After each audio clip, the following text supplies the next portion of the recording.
Jersey, it was a mixture, man. Jersey is very special. I've been a lot of places, and it's not too many places like Jersey. It's like 1 minute you could be in the worst part of America, and then 5 minutes later you'd be in the richest part of America. So it's like I experienced both sides of it. You know, I was born in Newark. I lived in all parts of Essex County, and I eventually moved to Montclair, where it's a little better. You know, it's still not the greatest place in the world. You know, people may depict it to be, but you know, I ended up in Montclair, but. There's definitely inspiration coming out of Jersey. What has to happen next for me to take my career to the next level? I would definitely say a budget, more of a bigger budget, more marketing, and ultimately, you know, a distribution deal because. But before all of that, the most basic thing that in this industry is just like that's so important, and it's just like, you know, it's a shame because it's like.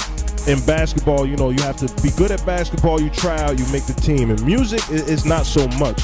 You know, as good as my music I feel is, and a lot of people feel is, and as much effort I put into it, you need a cosign. Once that one person that people, you know, respect or whatever in the game or whatever, say you're hot, you know, that's very important. You need that important cosign. And it's like, and again, in this day and age of followers, you know, it takes a lot of a man inside of a person or a woman inside of a person to say, you know what, he's hot.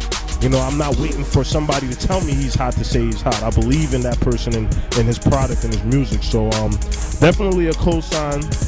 And like ultimately, like I said, a distribution deal, so y'all can eventually see the amount of work, the amount of quality I've been putting out there with my own money, with my own budget, my own team, you know, and see all what I've been giving y'all for the past few years.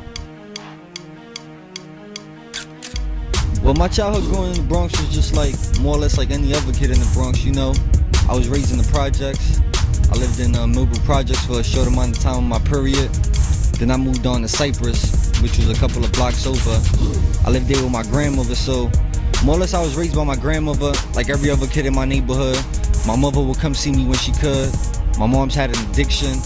And my pops was there more or less on the money side of the tip. I never missed nothing, I always had whatever I needed, but when it came to the love and stuff like that, I ain't really have none of that. So just basically I grew up with my grandmother. That's about it.